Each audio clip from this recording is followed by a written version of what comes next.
Loa oiwi o ke kainui kai a kea. Nā kini mamo a hāloa ke kupuna kahiko nana ka mana la hui kanaka o nā moku pāki pika. Hāloa, kai hānau ia I kāloa, ike ia I kino lau kupunu no ka la hui holo o koa, ai kumu na ka poe a pau nā moku. Nona ka olelo ia, e huli ka lima I luna, aloa a ka pololi. E huli ka lima I lalo, aloa a ke kumu o ke ola. Aloha to those of this great expansive sea, the descendants of Haloa, ancient ancestor through whom come the myriad branches of the Pacific Island people. Haloa, born as a kalo and known as an ancestral plant spirit of the entire race, and as a teacher for all people of the islands, for whom it is said, turn the hands upwards and find hunger, turn the hands down to the earth and find the source of life. Kalo, talo, kukao, suni, mal, sawa. Across the broad reaches of the Pacific, taro has many names. It's been the staff of life to Pacific Islanders for centuries, brought from island to island by the first people on their great voyages of discovery and migration. Taro was food, medicine, a spiritual connection between the homeland of the ancestors and the voyager's new home. Generations of Pacific Island farmers have adapted the agricultural practices of their ancestors to specific island environments, keeping the soil fertile and protecting crops from insects, diseases, and weeds. For centuries, only locally available renewable resources were used. Now farmers are being presented with new choices.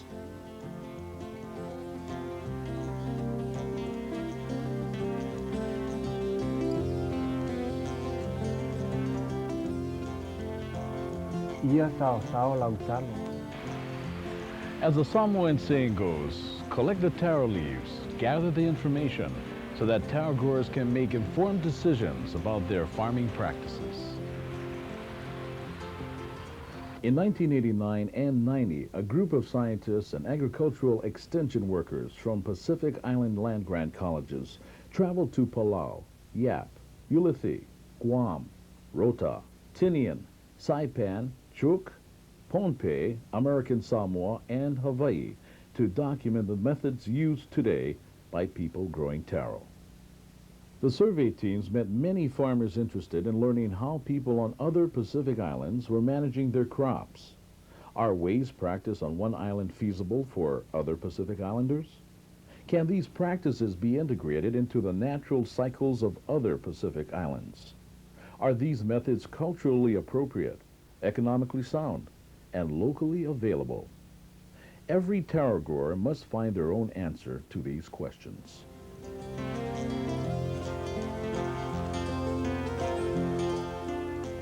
From the fertile soil and diverse climatic zones of high volcanic islands to the limited resources of low-lying atolls, farmers are continually adapting their growing practices to available resources, cultural traditions, and changes in the weather and environment.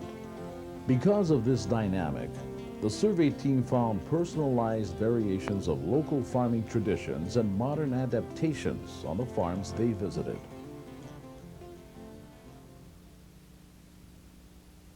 Runoff from rains can carry precious topsoil down slopes from cropped areas. Not only is soil lost, but reefs and the life they sustain are threatened by a blanket of sediment. For taro farmers on Tutuila in American Samoa, where most farming is done on slopes of 40 to 60 degrees, soil conservation is of utmost concern. Weeds are often left as buffer zones against soil erosion. Farmers will slash weeds close to the ground and leave tree trunks standing on sloping plantations to keep the root system intact. To further guard against soil erosion, some farmers lay tree trunks horizontally across the slope. Farmers in Samoa and Pohnpei also leave rocks and boulders in strategic positions on slopes to hold the soil together. In Palau, lemongrass is planted on the edge of dryland terraces to prevent soil erosion.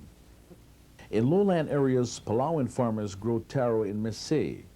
They have converted swamplands into taro patches by building channels and dikes for the water to flow in and around taro beds.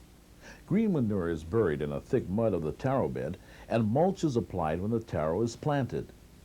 Useful plants such as giant swamp taro, banana, sugarcane, betel nut, papaya, guava, coconut, tea leaf, and Tahitian chestnut are grown on the dikes mainly for food, green manure, medicine, and ceremonies. Planting on dikes and surrounding areas of the taro patch helps keep the soil in place. Agroforestry can also promote soil conservation. The overstory canopy and layer of mulch on the forest floor decreases the impact of rainfall on understory plants, as well as decreasing soil erosion. Planting with digging sticks also helps decrease erosion since there is little disturbance to the soil surface.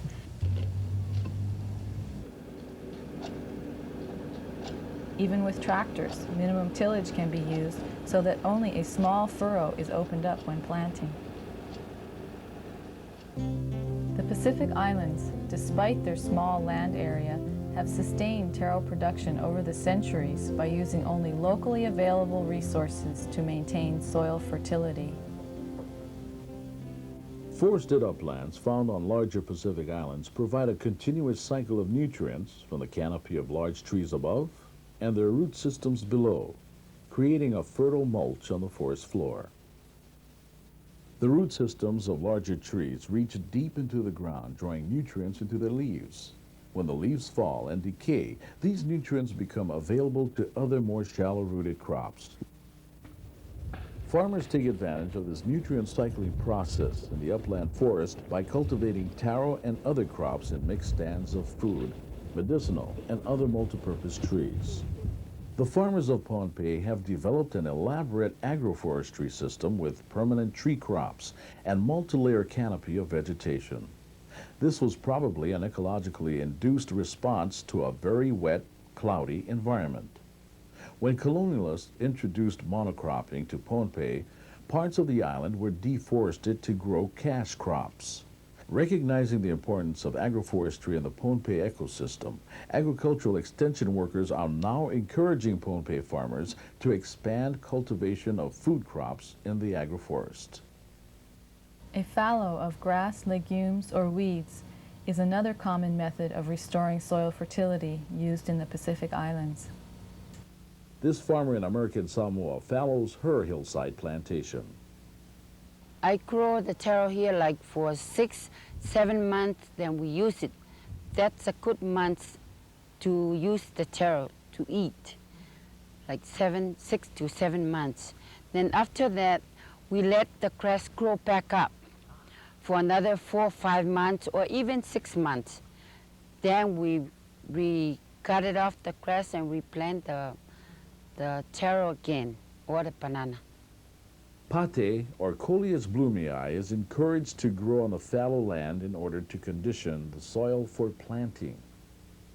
That's where I grow all the pate. So when the people are cutting the grass, it's very easy instead of if I pull it now. See, it's really easy instead of pulling this. Sometimes it comes just like this, but the pate, if you really, it's very easy. You can hardly use the knife in this. That's the reason why I love to grow the pate in there. And then just spread it all over, let it dry by the sun. Then we plant the tiapula again. That's, I believe, make the soil soft for the taro to grow up real good. When I was growing up, there was always enough room to move to, and so the soil was always fertile, and they did not need much fertilizer. Recently, people begin to be concerned about the growth of the taro because they plant over and over in a given area. To maintain fertility with shorter or no fallow periods requires adding green manures, mulches, and other soil amendments. On atolls like Ulithi and Puluwat, the fertile growing land is limited to naturally occurring swamps of organic material sitting atop the freshwater lens. The farmers of Puluwat build islands of organic material for their crops on these swamps. And in Ulithi, farmers plant their taros in pits dug into organic soil. While in Ulithi, the survey team observed an adaptation of this system to the modern world. During World War II, Ulithi served as a staging area for the United States military. The taro swamps were filled in to create airstrips and a military base limiting the islanders' ability to cultivate taro. Farmers first responded to this problem by creating swamp-like environments in abandoned metal landing and oil barges. They layered coconut leaves, husks, and trunks, as well as other organic material into these containers to create a rich soil for growing taro. Now they are building concrete tanks in which to grow taro. These containers can also protect plants from saltwater intrusion into the freshwater lens, another problem which islanders may be facing more frequently if sea level rises. The farmers on Aunu, like the farmers on Puluwat and Ulithi, have grown taro in swamplands for generations. There are several differences between taro here, the swampy taro here in Aunu, and the dryland taro. You shift your plantation in the dryland, but here in Aunu it's the same plot you harvest, you grow continuously for who knows how long you're gonna live, and then all the people following you will also plant that plot continuously. But applying the mulching, we are also enriching our own soil. And the soil fertility of our land here is very, I think is high, very high, because we apply mulching continuously. Mulching crops helps maintain soil moisture, decreases soil temperatures, and as it breaks down, contributes to organic matter content in the soil. Bacteria that live symbiotically on the roots of certain plants have the ability to make nitrogen from the air available to plants. One such nitrogen-fixing plant, a species of Erythrina called natai, is grown in and around taro plantations in Samoa. That is very rich. Those trees that bring a long time ago by New Zealand's people at Western Samoa. So they bring up, they know it's very rich for the soil. The leaves and the roots, and also we cut it down and chop it when it's coming a very good soil. Other additions to the soil sometimes include fish gut soup, ashes, and pig manure composted with macadamia nut husks. Animals kept in fallow fields can also add to soil fertility. Many taro farmers in Palau depend on mulches and green manures to maintain fertile soil. Some older women farmers say artificial fertilizers will change the taste and consistency of the taro, making it unsuitable for ceremonial occasions. This feeling was echoed by a Samoan farmer. The taro, I only use fertilizer one time. When I start planting, then I put fertilizer, the taro just to make it grow up. You know? Then I don't put fertilizer on the taro anymore because it'll change the taste of it. And another thing, if you put too much, then it'll rot down the bottom. So I only put fertilizer one time, and my taro is real good.